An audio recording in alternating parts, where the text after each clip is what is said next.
그래서 아주 중요한 팁. 이게 뭐냐? 교통사고 나서 병원에 입원을 하고 어쨌든 우리가 맞닥뜨려야 될 사람이 누구냐? 결국은 상대방의 보상팀 직원이에요. 그러면 이분이랑 내가 대화를 이어가야 되는데 솔직히 우리는 모르잖아. 이게 무슨 뭐 법률 용어 얘기하면 모르겠고 뭐 아무것도 모르니까 거기서 얘기하면 들어보고 맞는 것 같으면 오케이, 안 맞는 것 같으면 또 주변에 이제 도움 좀 받고 이러는데 이 사람들이 이 거짓말 아닌 거짓말을 합니다. 이게 뭐 완벽한 거짓말도 아닌 안 알려주는 것도 있을 거고요. 뭐 거짓말이 아닐지도 몰라. 왜? 뭘 알아야 거짓말인지 아닌지 알지. 이런 거짓말 아닌 거짓말을 할 수도 있다라고 하는데 이게 어떤 게 있는지 뭐 거짓말이라고 단정하면 안 되겠죠. 거짓말을 안 할 수도 그렇죠. 엄연히 있으니까. 거짓말은 예, 아니니까. 그냥 거짓말은 아닌데 그 상대방이 모르기 때문에 이런 부분을 얘기를 네. 안 해주거나 네. 이렇게 좀 약간 이야기를 이제 거짓말이라는 게 네. 그냥 거짓말을 야 A는 B다. A는 B가 아니다. 이것도 있지만 A가 B가 아니긴 한데 이건 좀 애매하다. 이렇게 얘기하면 이게 야, 이 거짓말을 한 건가? 심지어는 녹취를 해놔도 이게 모른다고. 그래서 이런 부분을 좀 명확하게 이런 것들은 절대 속지 마라. 어떤 거짓말이 있을까요? 거짓말이라고 하기에는 좀 그렇고 음. 보험사 직원이 그렇게 얘기를 한다는 거는 좀 합의금이 많이 늘어날 수 있는 치명적인 거라는 내용이거든요. 대부분 그런 부분에 대해서는 말을 안 해주거나 다르게 얘기를 하거나 그렇게 얘기를 하겠죠. 아마 이제 합의금이 늘어나는 부분에서 이제 가장 문제가 되는 게 이제 소득 부분이거든요. 소득이 높으신 분들은 합의금이 많을 수밖에 없어요. 소득 부분으로 이제 합의금을 계산을 하다 보니까 이 부상으로 인해서 후유증이 있을까요? 후유증은 없어요. 그 원래 본인이 판단해야 되는 게 아니라 의사가 판단해야 되는 건데 자기가 그렇게 그렇죠. 넘겨주는 이게 얘기네? 후유증이라는 부분은 치료로 해결을 할 수 있는 부분이 있고 치료로 해결이 안 되면은 그거는 장애거든요. 그래서 우리가 그러니까 후유 장애다라고 이렇게 얘기를 하는데 저희들은 그럼 뭐 예를 들어서 교통사고로 팔이 부러졌어요. 팔이 부러졌는데 뭐 한 3개월이고 6개월이고 치료를 받았더니 이제 팔이 어느 정도 회복이 됐어요. 회복이 됐는데 보험사 직원은 분명히 이렇게 얘기를 할 거예요. 그걸로 인해서 이제 후유증은 없고 다 회복이 된 것 같은데 합의금은 이 정도 됩니다. 이렇게 아마 얘기를 할 거예요. 근데 실질적으로 나는 아직 불편하거든. 팔꿈치도 잘 안 움직이고 팔목도 아직 잘 안 움직이고 불편하거든요. 그럼 이런 부분은 후유 장애로 평가가 돼야 되는 부분이에요. 그러면은 이 장애가 평가가 된다고 한다면 합의금이 2배, 3배 그냥 올라가 버려요. 지금 보험사에서 얘기하는 직원이 얘기하는 금액에 이런 거 절대 말 안 해주죠. 보험사에서 내가 챙기지 않으면 말 안 해줘. 근데 이거 의사들도 다 치료된 것 같은데요? 이렇게 얘기를 해요. 근데 의사는 약간 기능적인 거 위주로 그런 부분이 있을 수 얘기를 있고, 해주더라고. 그런 부분이 있을 수 있고, 내가 치료했는데 네. 잘 치료됐다라는 생각이 더 강할 거예요. 아무런 후유증이 없다. 아플 리가 없다. 이거 왜 아파? 내가 치료 완벽하게 했는데. 그러면서 이제 넌 좀 엄살이다. 뭐 이렇게 얘기를 하는 경우도 있다라고 뭐 상담을 하는 과정에서 들어보면 의사도 내 편이 아니다. 근데 이게 다 몰라서 그래요. 내가 모르기 때문에 상대방한테 이용을 당하는 거거든요. 그래서 이런 부분에 대해서 공부가 좀 많이 필요한데 대부분 보험사에서 나한테 거짓말을 한다는 거는 이거를 내가 알면 합의금이 늘어난다. 라고 생각을 하시면 돼요. 그거 아니면 보험사가 나한테 거짓말을 할 이유가 없습니다. 이제 교직원 같은 경우도 마찬가지거든요. 교통사고로 병원에 입원을 해도 회사에서 급여가 다 나와요. 내가 실질적으로 소득 감소가 없기 때문에 휴업손해를 받을 수가 없거든요. 맞네? 휴업손해를 받을 수가 없어요. 왜냐면 나는 소득이 줄지를 않았거든. 그러네. 그럼 보험사는 그렇게 얘기를 해요. 교사시네요. 회사에서 급여 다 나왔죠. 그러면 이거 못 받아요.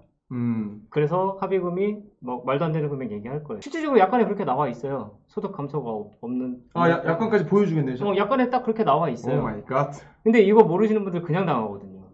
나도 당할 것 같아. 근데 법원에서는 소득 감소가 있든 없든 상관없이 다 보상해 주거든요. 정말이요? 네, 휴업손해 다 받을 수 있거든요. 미치겠다. 보험사는 현재 85%만 인정을 하고 있어요. 감소된 소득에. 예. 근데 법원은 100% 다 인정하거든요. 얼마 동안 일 못했을 때? 예를 들면 한 달인데 뭐 한 달 동안 입원을 한 기간 동안에. 기간 동안에. 입원을 그러면 한 n분의 기간 1로 나누는 거예요? 그렇죠. 그러면 한 달 소득이 만약에 300만 원으로 정해져 있는데 내가 한 15일을 입원을 한 10일을 입원했다. 네. 그럼 11분에 대한 것만 나오는 11분에 대한 거죠. 그렇죠. 근데 만약에 예를 들어서 월소득 500만 원인 교사가 한 달 동안 입원을 하면은 실질적으로 보험사에서는 소득 감소가 없기 때문에 너는 이거에 대해서 받을 게 없다라고 얘기를 하는데 법원 가면 500만 원 다 받거든요. 근데 이거를 모르고 그냥 이 작은 금액에 합의를 하시는 분들이 많은데 실질적으로 소송 안 하고도 이 금액 받을 수 있거든요. 아, 굳이 소송까지 안 가도. 굳이 왜냐면 얘네들도 알아, 보험사도. 근데 말을 안 하는데. 이거 소송 가면은 이거 다 받을 수 있다는 거 알고 합의할 때 참작을 할 수가 있거든요. 아, 궁금한 거. 소송 가잖아요. 네. 그럼 소송 비용 지금 같은 내용에서 이제 소송 비용이 많이 들어가는 경우는 없고, 그리고 얼마 안 되는구나. 왜 그러냐면은 이런 뭐 워낙 간단한 거 300만 원, 500만 원, 1000만 원 받으려고 변호사 선임하는 경우가 없거든요. 맞는 얘기네. 교통사고로 소송을 하려고 한다면 네. 최저로 들어가는 비용이 한 500만 원 정도 들어가진다고 보시면 돼요. 그 뭐 신체 감정도 받아야 되고 해버리니까. 근데 이렇게 작은 금액 가지고 소송을 하는 경우는 나 혼자 하는 소송이거든요. 일단 소장 쓰기 전에 이렇게 해보라고 조언을 해주고, 그래도 만약에 안 먹히고 까분다라고 했을 때는 이게 좀 의뢰를 하면, 부탁을 하면 좀 도와준다는 얘기죠. 아, 그렇죠. 그때는 이제 따로 다시 얘기를 하셔서 계약을 정식으로 하시고 그렇게 진행을 할 수가 있죠. 오케이, 그럼 두 번째는 소송을 해서 받을 수 있는 금액을 합의금으로 주겠다. 이거는 거의 다 말이 안 되는 소리라고 생각을 하시면 될 것 같아요. 제가 보기도 그래요. 어차피 네네. 소송 가서 내가 보험회사에서 500을 줘야 된다. 네. 근데 소송 가기 전에 미리 500을 주겠다? 그건 거짓말일 확률이 높죠. 어차피 거기 보험회사에 변호사랑 인력들 다 있는데 미리 알아서 합의 당사자가 미리 알아서 당신을 챙겨주겠다? 이건 내가 보기엔 거짓말이라고 생각이 드네요. 근데 뭐 딱히 계산을 해보면 근사치 비스무리하게 계산을 해갖고 오기는 해요. 근데 근데 금액이 작을 때는 상관이 없어요. 금액이 작을 때는 상관이 없는데 뭐 사망사고라든가 아니면은 뭐 하반신마비라든가 뭐 전신마비라든가 이런 사고가 발생했을 때는 그냥 소송을 진행을 하시는 게 맞아요. 아, 무조건 맞구나. 네네. 왜냐하면 보험사에서 소송에서 줄 수 있는 합의금을 지급을 하겠다. 그 대신 너 소송비 좀 빼주고 우리 소송비 좀 빼주고 뭐 이런 식으로 얘기를 하는 경우가 많이 있거든요. 거의 대부분 수천만 원 손해 보신다고 생각을 하시면 돼요. 아, 그 정도구나. 네네. 금액 차이가 엄청 많이 벌어져요. 그럼 아주 큰 거 말고 그냥 뭐 팔이나 다리가 부러졌다. 네. 이 정도에서도 차이가 좀 많이 나겠네요. 그때도 마찬가지로 소송하면 이 정도 못 받아요라고 얘기하는 경우가 있기는 해요. 보험사에서. 자기가 알아서 미리. 아니, 소송을 해보진 않았는데 미리 결론을 내주면 누구 편이야? 근데 아까도 말씀드렸듯이 보험사는 합의금이 늘어날 수 있는 부분에 대해서는 거짓말을 할 수밖에 없어요. 아, 그러네. 그렇죠. 그러니까 그 부분을 생각을 하시면 내가 지금 합의금을 어느 정도 받을 수 있어. 이 부분을 그 교통사고 피해자들이 알아야 돼요. 그러네. 그거를 모르면 그냥 무조건 당한다고 보시면 돼요. 모르니까. 네, 모르니까. 오케이. 내가 알려줄 의무는 없거든요. 이거를. 너가 몰랐을 뿐이다. 이렇게 얘기를 할 수 있는 부분이기 때문에. 세 번째. 보험회사에서 거짓말을 할 수도 있는 이런 케이스가 뭐가 있는지. 지금 합의를 하면 이제 앞으로 치료 더 받을 수 있는 금액을 좀 더 챙겨줄 테니까 합의하자. 어차피 지금 한번 치료 받을 때마다 뭐 병원비 한 돈 10,000원 정도 나오는데 아마 이런 거짓말들이 가장 많을 거예요. 그래서 좀 더 챙겨주는 척 한다고 해야 되나? 왜냐면 보험사 직원들은 합의를 빨리 하는 게 좋아요. 합의를. 아, 그게 자기 인사에 반영되나요? 그 부분도 있고 이것도 요령 중에 하나이기는 한데 사람이 이제 합의를 해버리잖아요. 네. 합의를 해버리면 아픈 데가 안 아플 수도 있어요. 아, 귀찮지. 끝났다. 아, 끝났지. 끝났다. 난 이제 끝났다라고 생각을 하고 그리고 나는 합의금을 좀 더 받았으니까 이득이다라고 생각을 할 수가 있어요. 근데 이렇게 되신 분들은 그나마 나은 거예요. 합의를 했는데 계속 아파. 그럼 골드. 합의를 했는데 계속 아파. 병원도 계속 가. 야. 나중에 보니까 받은 합의금보다 병원비가 오바를 해. 그건 심각하다. 그렇죠. 물론 그때는 취소를 할 수가 있어요. 합의를 취소를 할 수 있는데 보험사 입장에서는 10명이면 10명 다 합의 먼저 해버리면 그렇게 오는 사람 1명, 2명 될까? 거의 없지. 그러면 끝내버릴 수 있거든요. 맞아. 빨리 끝내버릴 수가 있거든요.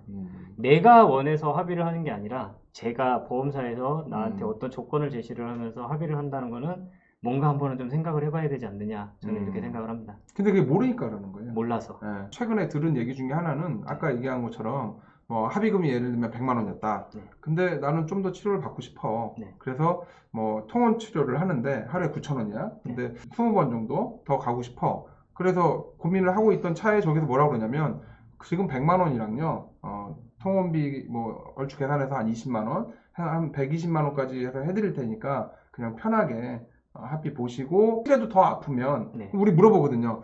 그런데 그렇게 받고도 혹시 몸이 더 아프면 어떡할까요? 라고 이렇게 얘기했을 때 그쪽에서 뭐라고 그러냐면 그러면 요건 요렇게 처리하시고 이제 병원에 가서 다른 병원에 가서 뭐 어디가 좀 이렇게 뭐 아파서 왔다 그 의료보험 솔직히 얼마 안 나오거든요. 그렇게 봐야. 그렇죠. 뭐 돈만 원도 안 나오니까 차라리 그것까지도 감안해서 뭐 100에 120에 뭐 20에서 한 140 줄 테니까 해라라고 이런 경우도 있어요. 이거 불법이죠.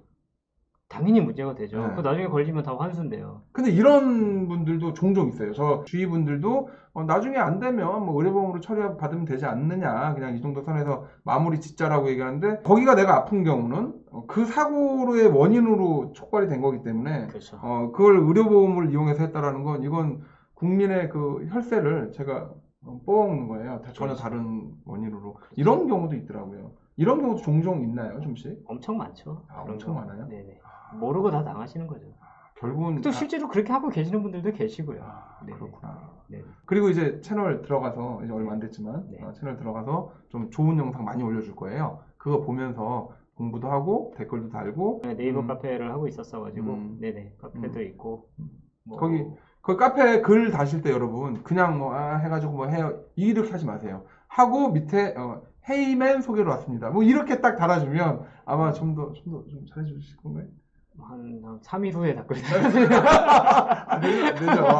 그러면 이제 바로 구독 취소 가버려요. 채널 만든 지가 얼마 안 됐기 때문에 네. 유튜브는 뭐 다른 건 없고 제가 해보니까 구독자분들을 정말 내가 진심으로 내가 아는 걸 다 가르쳐주고 네. 이렇게 했을 때 그분들이 오케이 구독이라는 선물을 주더라고요. 네. 그래서 아마 진심으로 하면 오늘 이렇게 얘기해 주시는 것처럼 그렇게 하면 아마 채널도 더 성장하고 잘 될 거예요.